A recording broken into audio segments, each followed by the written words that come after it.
speech earlier, I quote, if India imports the crude oil, it is understandable, but import of coal is equivalent to committing to a sin. This is what Honorable Prime Minister had told it to me. Taking that as a mantra, we have moved ahead, and now we are today in a historic day. Today is the historic day, and we will launch without any preconditions. We will launch coal mining of commercial auction. And now, I would request Honorable Prime Minister to bless us for the success of this event. As a most welcome you, sir. Kindly address us. धन्यवाद प्रहलाद जी। सबको नमस्कार। देश और विदेश में इस event में हिस्सा ले रहे सभी साथियों का बहुत बहुत स्वागत है। इतने चैलेंजिंग टाइम में इस तरह के इवेंट का होना, आप सभी का उसमें शामिल होना अपने आप में एक बहुत बड़ी आशा जगाता है, विश्वास का बहुत बड़ा संदेश लेकर के आता है। भारत कोरोना से लड़ेगा भी और आगे जीतेगा भी, आगे बढ़ेगा भी। भारत इस बड़ी आपदा को आपदा समझ करके रोते बैठने के पक्ष का नहीं है। भारत आपदा कितनी ही बड़ी क्यों न हो, उसको अवसर में बदलने के लिए कृत संकल्प है और हम सब मिलकर के आपदा को अवसर में बदलेंगे। कोरोना के इस संकट ने भारत को आत्मनिर्भर भारत, सेल्फ रिलायंट होने का सबक भी दिया है। आत्मनिर्भर भारत यानी भारत इंपोर्ट पर अपनी निर्भरता कम करेगा।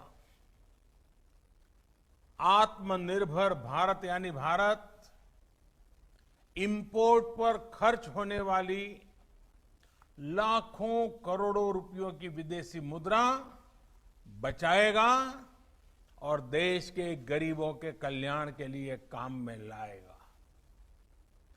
आत्मनिर्भर भारत यानी भारत को इंपोर्ट न करना पड़े, इसके लिए वो अपने ही देश में साधन और संसाधन विकसित करने की दिशा में लगातार प्रयास करेगा, आगे बढ़ेगा।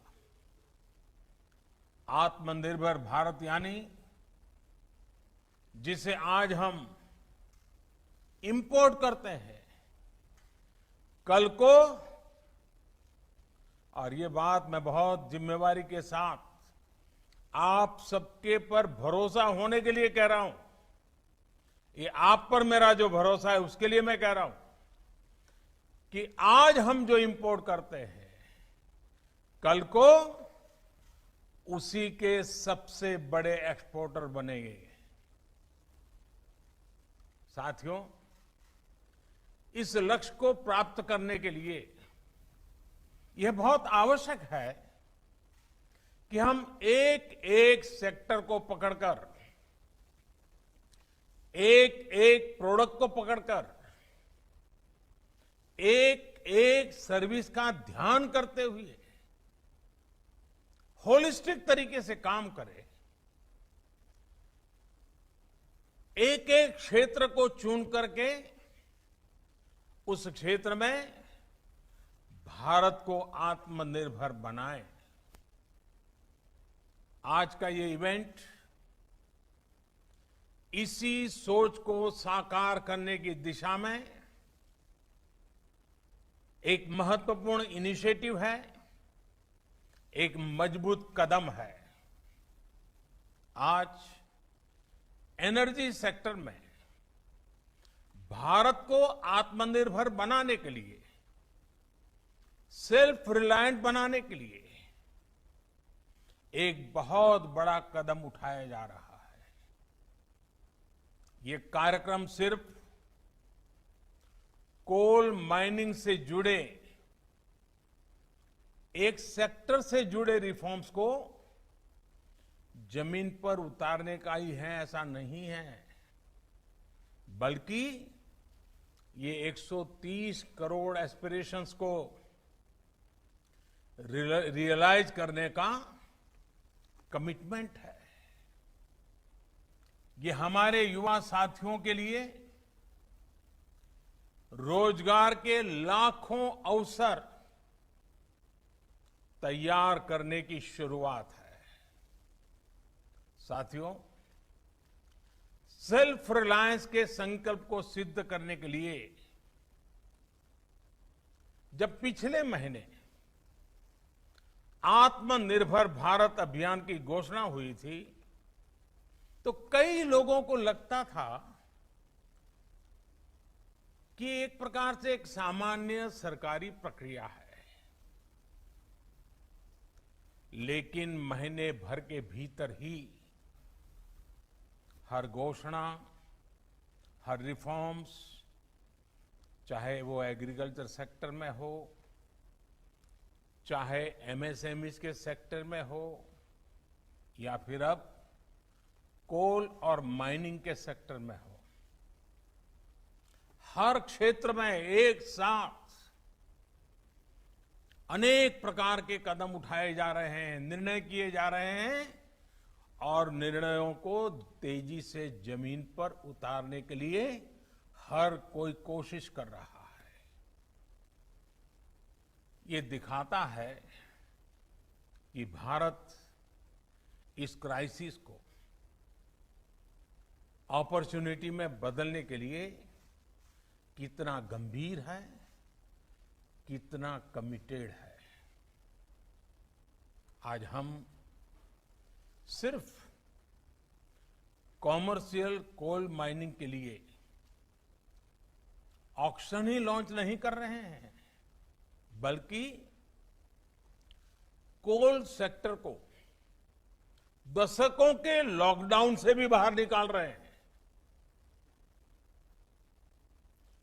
कोल सेक्टर के लॉकडाउन का क्या प्रभाव रहा है, ये मुझसे भी ज्यादा आप सब लोग बेहतर तरीके से जानते हैं।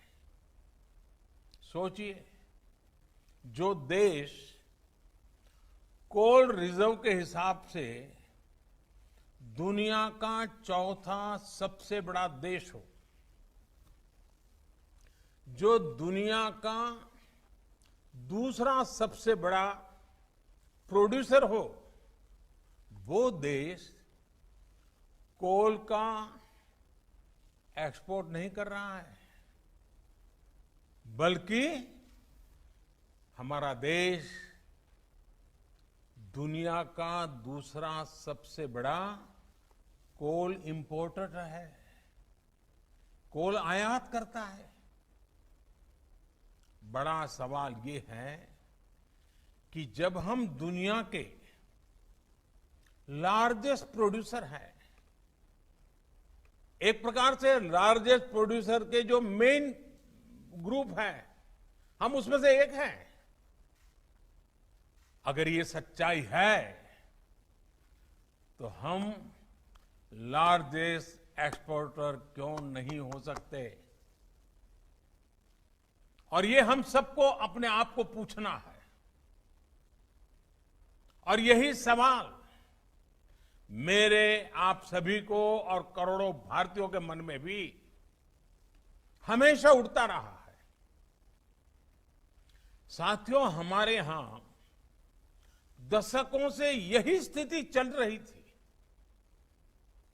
देश के कोल सेक्टर को कैप्टिव और नॉन कैप्टिव के जाल में उलझा कर रखा गया था। इसको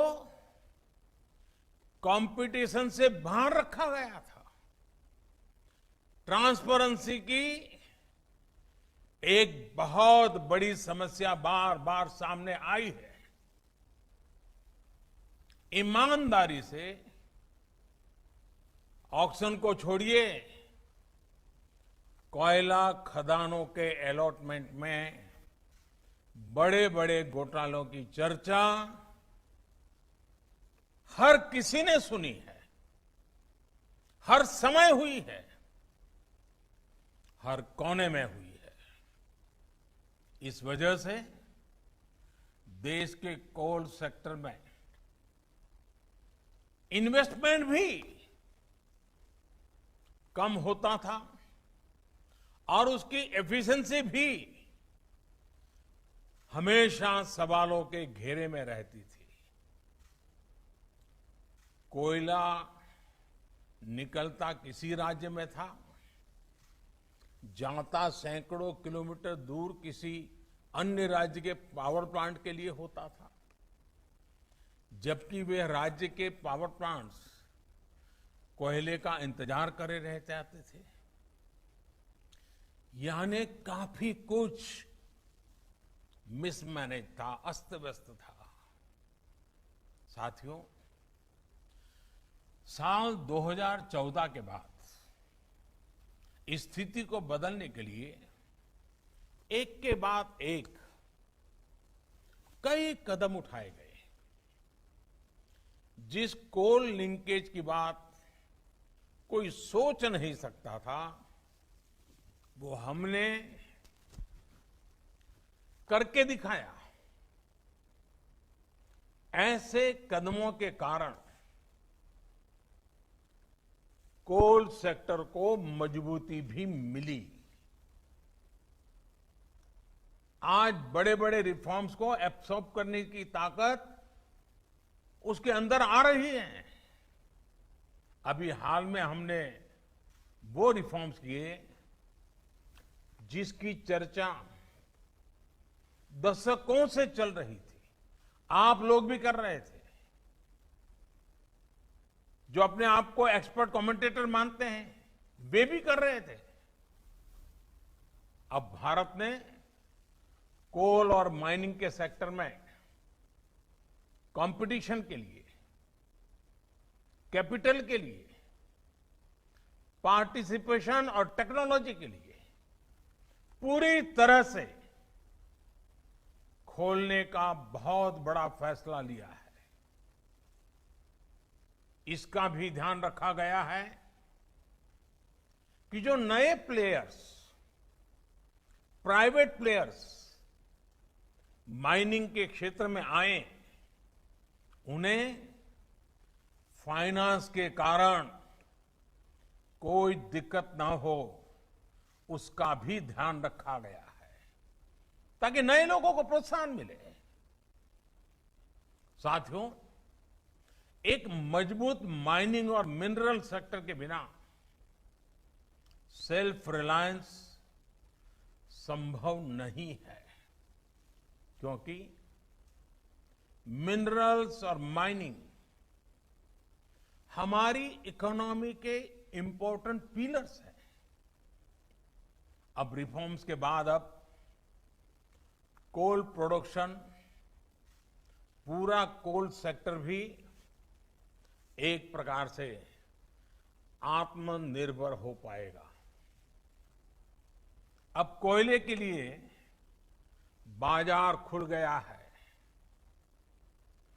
जिस सेक्टर को जब जितनी जरूरत होगी वो खरीदेगा। साथियों, जो रिफॉर्म्स के लिए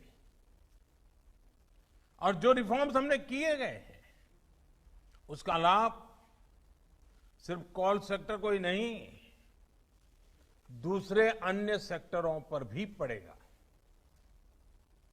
जब हम कोल प्रोडक्शन बढ़ाते हैं तो पावर जनरेशन बढ़ने के साथ ही स्टील, एल्यूमिनियम, फर्टिलाइजर, सीमेंट जैसे तमाम दूसरे सेक्टर्स में प्रोडक्शन और प्रोसेसिंग पर भी सकारात्मक पॉजिटिव इंपैक्ट होता है। सौभाग्य से हमारे यहां कोल, आयरन, बॉक्साइट ऐसे कई मिनरल्स के रिजर्व्स एक दूसरे के बहुत नजदीक होते हैं, बहुत आसपास ही होते हैं। एक प्रकार से परमात्मा ने जैसे क्लस्टर बना करके रखा हुआ है हमारे लिए।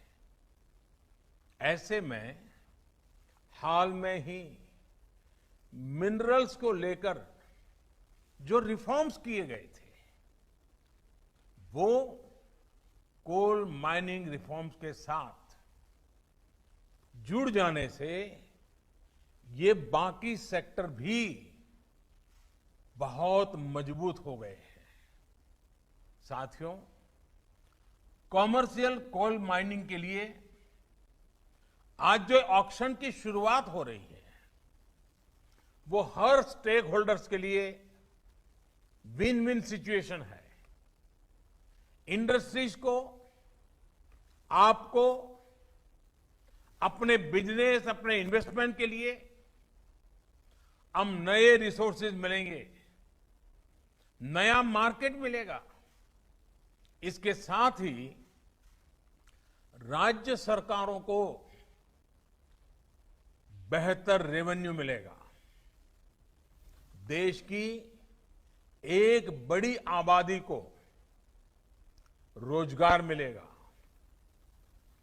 एक प्रकार से गरीबों की सेवा का काम कोयले से भी हो सकता है, इसका विश्वास पैदा होगा। यानी हर सेक्टर पर एक पॉजिटिव असर देखने को मिलेगा। और मैं जो फील कर रहा हूं, इसके कारण हमारे देश के गरीब इलाकों के और गरीब लोगों के सबसे ज्यादा आशीर्वाद हम सबको मिलने वाले हैं। साथियों, कोल रिफॉर्म्स करते समय इस बात का भी ध्यान रखा गया है कि एनवायरनमेंट की रक्षा का भारत का कमिटमेंट कहीं से भी कमजोर न पड़े। कोल से गैस बनाने के लिए अब बेहतर और आधुनिक टेक्नोलॉजी का हम प्रयोग करना चाहेंगे और टेक्नोलॉजी आ पाएगी। कोल गैसिफिकेशन जैसे कदमों से एनवायरनमेंट की भी रक्षा होगी। कोयले से बनने वाली गैस का उपयोग ट्रांसपोर्ट और कुकिंग के लिए हो पाएगा। यूरिया और स्टील मैन्युफैक्चरिंग से जुड़े उद्योगों को प्रमोट करेगा। हमने लक्ष्य रखा है कि साल 2030 तक, 2030 तक, यानी कि इस दशक में करीब 100 मिलियन टन कोल को गैसिफाई किया जाए। मुझे बताया गया है कि इसके लिए 4 प्रोजेक्ट्स की पहचान हो चुकी है और इन पर करीब करीब 20,000 करोड़ रुपए इन्वेस्ट किए जाएंगे। साथियों, कोल सेक्टर से जुड़े ये रिफॉर्म्स ईस्टर्न और सेंट्रल इंडिया को, विशेषकर हमारी ट्राइबल बेल्ट को डेवलपमेंट का पिलर बनाने का भी एक बहुत बड़ा जरिया है। हमारे यहां जहां कोयला है, जहां मिनरल्स है, देश का वो हिस्सा प्रोग्रेस और प्रॉस्पेरिटी के मामले में उस स्तर पर नहीं पहुंच पाया है। देश का ये वो हिस्सा रहा है जहां बड़ी संख्या में एस्पिरेशनल डिस्ट्रिक्ट भी हैं। वो जिले जहां के लोग विकास के लिए एस्पायर कर रहे हैं, लालायित है, कर गुजरने का इरादा रखते हैं, सामर्थ्य है, शक्ति है, समझ है, सब कुछ है, लेकिन यही जिले विकास की दौड़ में बहुत पीछे रह गए हैं। आप कल्पना कर सकते हैं, देश में 16 एस्पिरेशनल डिस्ट्रिक्ट्स ऐसे हैं जहां कोयले के बड़े बड़े भंडार है, लेकिन इनका लाभ वहां के लोगों को उतना नहीं हुआ जितना होना चाहिए था। वहां के गरीबों का जितना भला होना चाहिए था वो नहीं हुआ। यहां से बड़ी संख्या में हमारे साथी दूर दूर अपने बूढ़े मां बाप को छोड़ करके, अपने खेत खलिहान को छोड़ करके, अपने यार दोस्तों को छोड़ करके बड़े शहरों में रोजगार के लिए, एम्प्लॉयमेंट के लिए माइग्रेशन करते हैं। ऐसी अनेक समस्याओं को कम करने और पूर्वी भारत और मध्य भारत की एक बड़ी आबादी को उसके घर के पास ही बेहतर रोजगार के अवसर देने में कॉमर्शियल माइनिंग तरफ हम जो कदम उठा रहे हैं वे एक इच्छित परिणाम लाएंगे। और जब मैं इच्छित परिणाम की बात करता हूं, मुझे इन क्षेत्रों का विकास करना है, हमें वहां के गरीबों का भला करना है, हमें पहले उस इलाके को आत्मनिर्भर बनाना है, बना के हर परिवार को आत्मनिर्भर बनाना है, हर गरीब की जिंदगी में बदलाव लाना है। आज जिन कोल ब्लॉक्स का ऑक्शन हो रहा है, इनसे ही इस क्षेत्र में लाखों जॉब पैदा होने का अनुमान है। इतना ही नहीं, कोयला निकालने से लेकर ट्रांसपोर्टेशन तक को बेहतर बनाने के लिए जो आधुनिक इंफ्रास्ट्रक्चर तैयार किया जाएगा, उससे भी रोजगार के अवसर बनेंगे, वहां रहने वालों को अधिक सुविधाएं मिलेगी। अभी हाल ही में सरकार ने इस तरह के इंफ्रास्ट्रक्चर पर 50,000 करोड़ रुपए खर्च करने का निर्णय किया है। साथियों, कोल सेक्टर में हो रहे रिफॉर्म, इस सेक्टर में हो रहा निवेश लोगों के जीवन को, विशेषकर हमारे गरीब और आदिवासी भाई बहनों के जीवन को आसान बनाने में बहुत बड़ी भूमिका निभाएगा। कोल प्रोडक्शन में, अनकोल प्रोडक्शन से राज्यों को एक्स्ट्रा रेवेन्यू मिलेगा, उसका इस्तेमाल वहां की जन कल्याण योजनाओं में होगा, उस राज्य के विकास में होगा।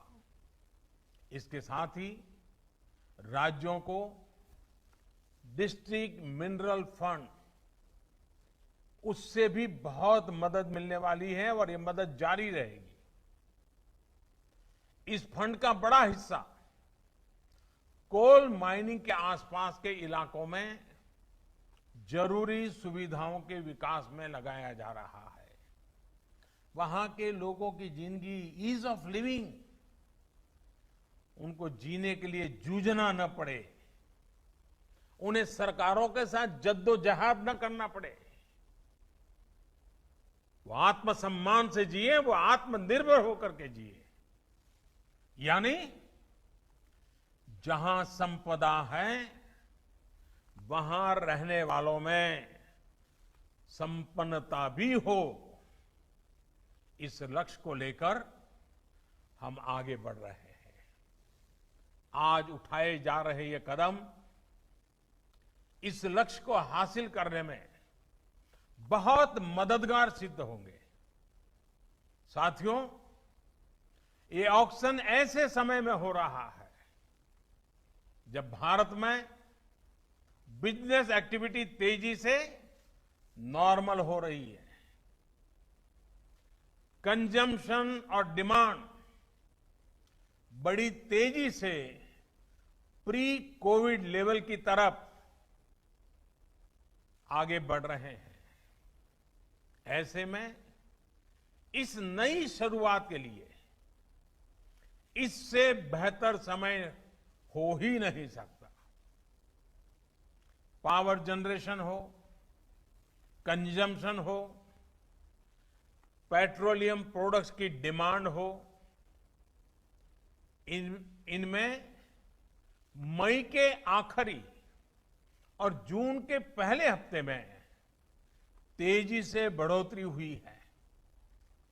इसी तरह अप्रैल की तुलना में ई वे बिल्स उसमें करीब 200% का बड़ा उछाल देखने को मिला है, 200%।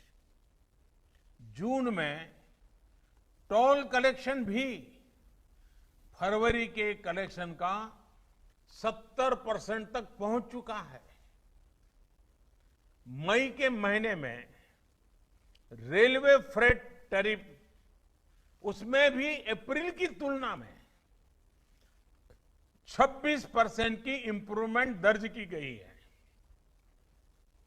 अगर टोटल डिजिटल रिटेल ट्रांजैक्शंस उसकी बात करें तो उसके वॉल्यूम और वैल्यू दोनों में वृद्धि होनी शुरू हुई है।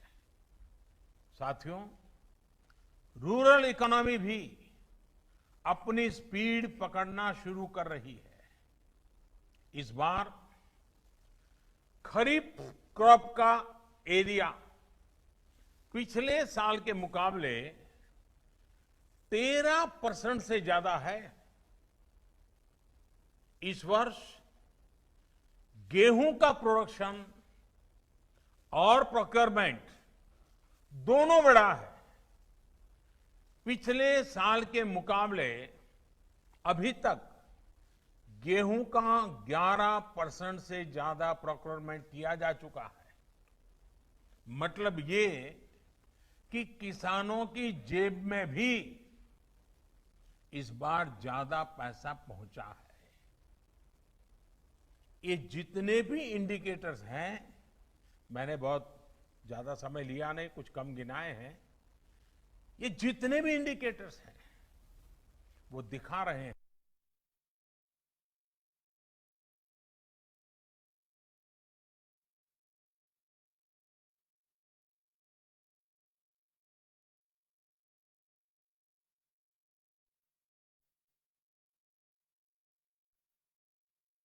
बाहर निकला है, इससे भी निकलेगा। हम भारतवासी अगर करोड़ों कंज्यूमर हैं तो ये न भूलें कि हम भारतवासी करोड़ों प्रोड्यूसर भी हैं। भारत की सक्सेस, भारत की ग्रोथ निश्चित है। हम आत्मनिर्भर बन सकते हैं। आप याद करिए, सिर्फ कुछ सप्ताह पहले तक हम N95 मास्क, कोरोना की testing kit, personal protective equipment PPE, ventilator, अपनी जरूरत का ज्यादातर हिस्सा हम बाहर से मंगाते थे। अब भारत अपनी डिमांड को मेक इन इंडिया से पूरी कर रहा है। इतना ही नहीं, बहुत जल्द हम महत्वपूर्ण मेडिकल प्रोडक्ट्स के एक्सपोर्टर भी बनेंगे। आप अपना विश्वास, अपना हौसला बुलंद रखिए। हम सब मिलकर के ये सपने साकार कर सकते हैं। हम आत्मनिर्भर बन सकते हैं और ये हम सबका संकल्प है। 130 करोड़ देशवासियों का संकल्प है। हमें आत्मनिर्भर भारत बनाना है और हम आत्मनिर्भर भारत बना सकते हैं। सेल्फ रिलायंट इंडिया की जो जर्नी 130 करोड़ भारतीयों ने शुरू की है,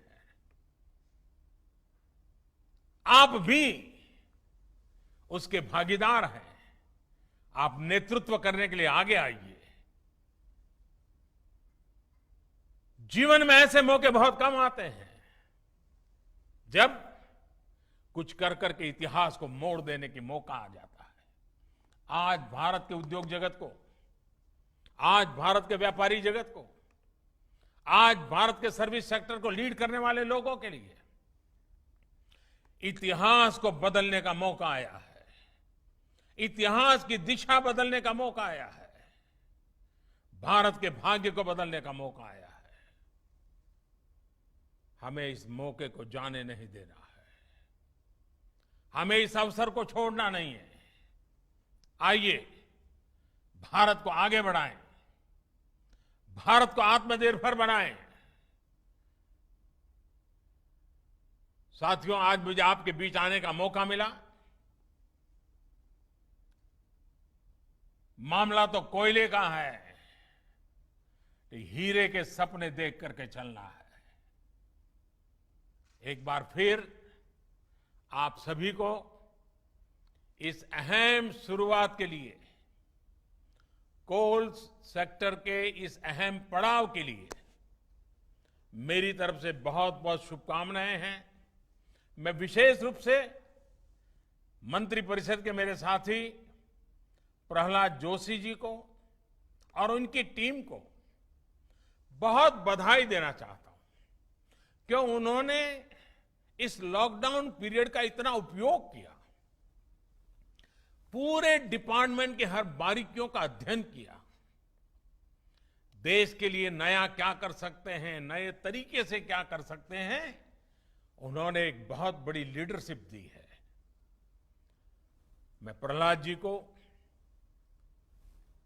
उनके सचिव और उनकी टीम को आज बहुत बधाई देना चाहता हूं। आपको लगता होगा कि आप एक छोटा सा कार्यक्रम कर रहे हैं। प्रहलाद जी, मुझे नहीं लग रहा है, मैं तो देख रहा हूं कि आप आत्मनिर्भर भारत के लिए एक मजबूत नींव आज डाल रहे हो और इसलिए और आपकी टीम बहुत बधाई के पात्र है। उद्योग जगत के जो साथी आज यहां मौजूद है, उनको मैं फिर से एक बार विश्वास दिलाना चाहता हूं, मैं आपके साथ हूं। देश हित के हर काम में आप 2 कदम चलिए, मैं 4 कदम चलने के लिए आपके साथ हूं। आइए हम मिलकर के इस अवसर को जाने न दें। फिर एक बार आप सबको बहुत बहुत शुभकामनाएं, बहुत बहुत धन्यवाद।